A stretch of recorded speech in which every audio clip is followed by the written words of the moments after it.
Le médecin investigateur est en quelque sorte le chef d'orchestre de toute l'équipe d'investigation, avec un certain nombre de responsabilités et de contraintes. Tout cela est guidé par des recommandations, les bonnes pratiques cliniques, et concerne essentiellement le patient, mais aussi la bonne conduite de l'essai clinique. Vis-à-vis des patients, l'investigateur s'assure de la protection de ses droits et de sa sécurité. Et cela commence par une information loyale, complète sur l'essai clinique et le recueil de son consentement libre et éclairé. Pendant la durée de l'essai, c'est aussi l'investigateur qui est responsable de la continuité des soins, de la déclaration des effets secondaires par exemple. Vis-à-vis du promoteur, c'est l'investigateur qui est responsable de la rapidité et de la qualité du recrutement. Et il doit s'engager à respecter strictement le protocole, évidemment, et déclarer le plus rapidement possible tout effet secondaire survenu pendant l'essai. Le rôle des conseillers en génétique dans les essais cliniques se trouve surtout en amont.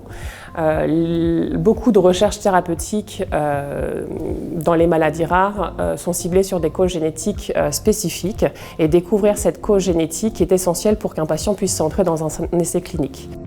Avec les médecins, nous suivons le circuit patient du prélèvement sanguin, de l'analyse génétique jusqu'au résultat qu'on espère concluant.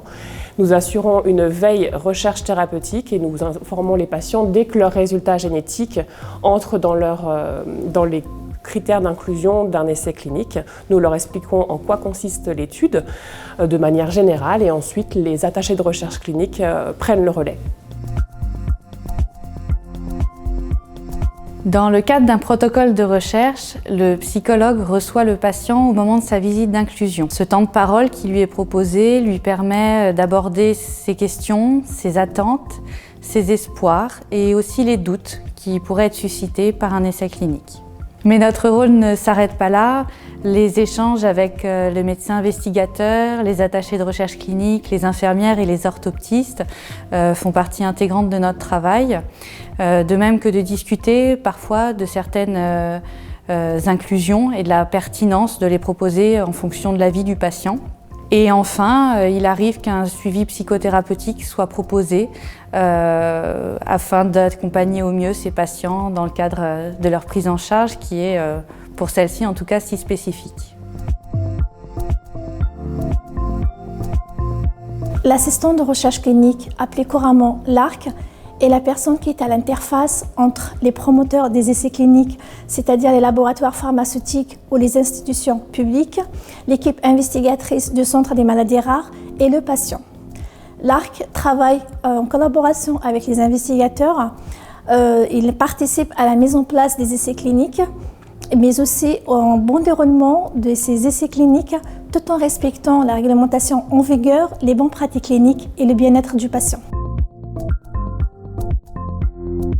L'orthoptiste dans le cadre des essais cliniques au Centre des maladies rares pour but d'accueillir les patients et de gérer tout ce qui est examen ophtalmologique. Acuité visuelle, tout ce qui est champ visuel, exploration fonctionnelle et imagerie du fond d'œil.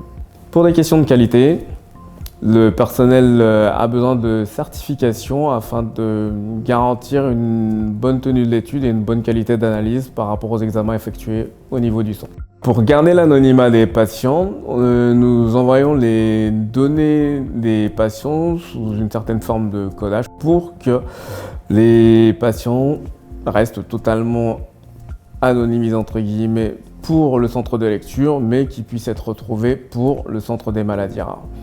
Et donc l'un des derniers rôles des orthoptistes, c'est le contrôle et l'évaluation par rapport au protocole innovant, type implant rétinien ou optogénétique. Dans le cadre d'un protocole de recherche clinique, les infirmières doivent planifier et réaliser les actes techniques définis et prévus par le protocole, notamment des prélèvements sanguins, urinaires, des angiographies, des électrocardiogrammes, des prises de constante. Elles doivent techniquer les prélèvements réalisés. Elles doivent aussi faire des relevés de données cliniques. C'est un moment d'échange particulièrement important où elles peuvent identifier des inquiétudes, des angoisses chez les patients qu'elles relayeront à l'équipe pluridisciplinaire. Elles assurent également la sécurité du patient pendant tout le temps de la prise en charge.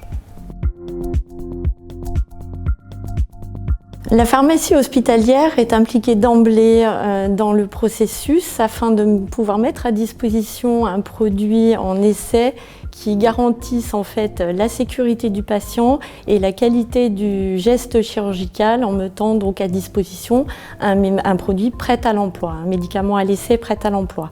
Les contraintes sont fortes dans ce type de médicaments, que ce soit au niveau du stockage et également en termes de contraintes de fabrication.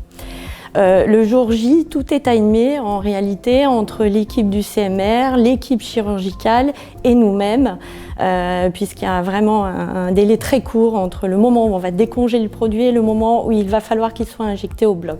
Il faut savoir enfin que ce type d'activité est soumise à des autorisations particulières et très contraignantes de la part des autorités de santé.